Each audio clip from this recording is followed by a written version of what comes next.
Hello dear student. Last time हम class +1 chemical bonding and molecular structure में आपका overlapping को डिस्कस कर रहे थे, जहां हमने देखा आपका टाइप ऑफ ओवरलैपिंग में आपका एक्सियल ओवरलैपिंग है या पैरेलल साइडवेज ओवरलैपिंग है। एक्सियल को हम हेड टू हेड ओवरलैपिंग भी कह सकते हैं, ठीक है। सो एक्सियल ओवरलैपिंग को आज हम डिस्कस करेंगे आपका, जिसके अंदर आपका एक्सियल ओवरलैपिंग होगी वो s और s ऑर्बिटल के बीच में होगी, s और p ऑर्बिटल के बीच में होगी और p और p ऑर्बिटल के बीच में आपकी क्या होगी, एक्सियल ओवरलैपिंग शो करेंगे हम, ठीक है। सो उससे पहले हम देख लेते हैं आपके शेप ऑफ ऑर्बिटल। आपका s ऑर्बिटल है वो कैसा दिखता है, उसकी क्या शेप होती है, p ऑर्बिटल की आपकी, और आपके d ऑर्बिटल और f ऑर्बिटल कैसे आपकी शेप होती है, ठीक है। So first of all we are starting with s orbital. So s orbital आपका स्फेरिकल होता है शेप में। सो ड्यू टू इस स्फेरिकल शेप हम इसमें किसी भी साइड से अप्रोच कर सकते हैं, मीन्स इस किसी भी डायरेक्शन से हम इसमें जो है आपका अप्रोच कर सकते हैं। मीन्स जब हम ओवरलैपिंग कराएंगे तो किसी भी डायरेक्शन से आप इसमें ओवरलैपिंग करा सकते हैं, ठीक है। सो नेक्स्ट आपका पी ऑर्बिटल, ये आपका डंबल शेप है। तो इसमें अगर हम हेड टू हेड ओवरलैपिंग कराएंगे तो या तो इस साइड कराएंगे या इस साइड कराएंगे, ठीक है। ऐसे ही अगर हम बात करें पी वाई की, पी एक्स में एक्स की डायरेक्शन में, पी वाई में हम वाई की डायरेक्शन में कराएंगे head to head, p z में हम जेड की डायरेक्शन में कराएंगे, ठीक है। अगर हम बात करें डी ऑर्बिटल की, डी ऑर्बिटल, वहाँ आपका जो डी ऑर्बिटल है वो 5 ऑर्बिटल बनाते हैं डी में आपका, जहाँ पे आपका डबल डंबल शेप बनाएगा आपका डी ऑर्बिटल। ये आपका डी वाई जेड है, वाई और जेड के बीच में जो वाई एक्सिस है और जेड एक्सिस है, ये आपके 3 एक्सिस हैं। ये मान लीजिए वाई जेड और ये आपका एक्स है, ठीक है। सो वाई और जेड, सो वाई और जेड के बीच में आप क्या करेंगे, ये आपका एक्स और ये जेड, ठीक है। सो जो आपका y है और z है उसके बीच में हम क्या करेंगे, ड्रॉ करेंगे, ठीक है। मीन्स डी वाई जेड है तो y और z के बीच में, डी एक्स जेड है तो x और z के बीच में, डी एक्स वाई है तो x और y के बीच में आपकी क्या रहेगी, इलेक्ट्रॉन डेंसिटी रहेगी, ठीक है। जो आपकी शेप रहेगी डबल डंबल वो ऐसे आपको मिलेगी, ठीक है। ये आपका d x square minus y square है, मीन्स एक्स स्क्वेयर और वाई स्क्वेयर पे, ठीक है। ये आपका डी जेड स्क्वेयर है, एक रिंग बनेगी इन दोनों के बीच में आपका, ठीक है। और आपका जो एफ ऑर्बिटल है उसकी शेप थोड़ी कॉम्प्लिकेटेड है, 2D में हम नहीं दिखा सकते हैं, सो इसको डिस्कस हम नहीं कर रहे हैं यहाँ पे। अब बात आती है आपकी नोड की। नोड क्या है, the point where an electron can not be located, वो पॉइंट जहाँ पे इलेक्ट्रॉन लोकेट नहीं किया जा सकता है, मीन्स दोनों एक्सिस के बीच में। मोर नोड्स हायर एनर्जी, जितने ज़्यादा नोड होंगे आपके मॉलिक्यूल में उतने ही आपकी एनर्जी ज़्यादा होगी, ठीक है।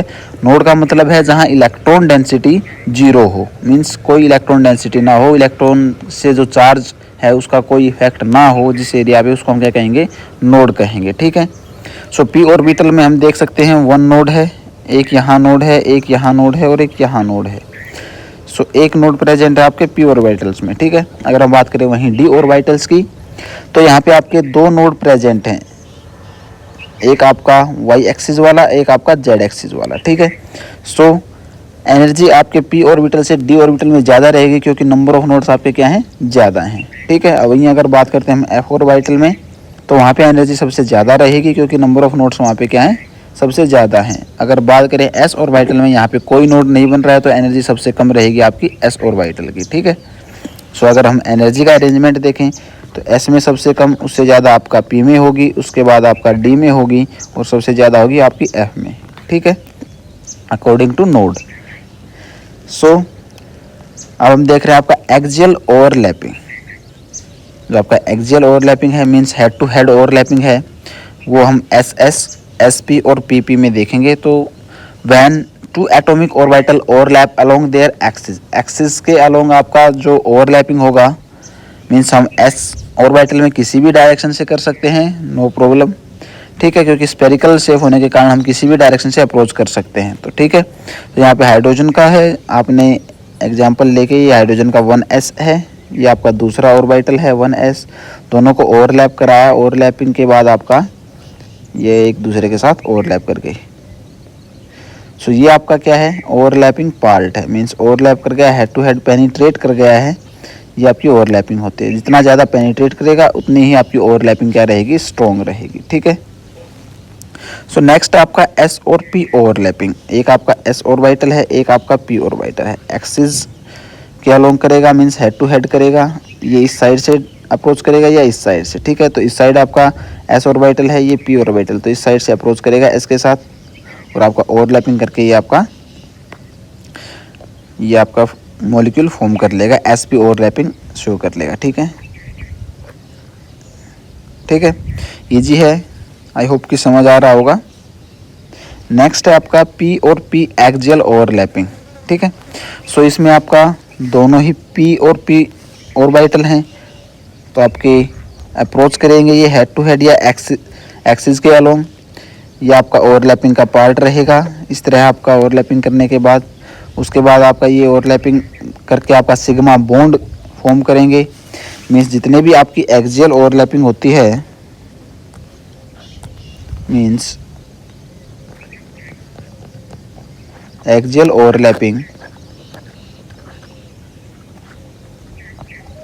Always form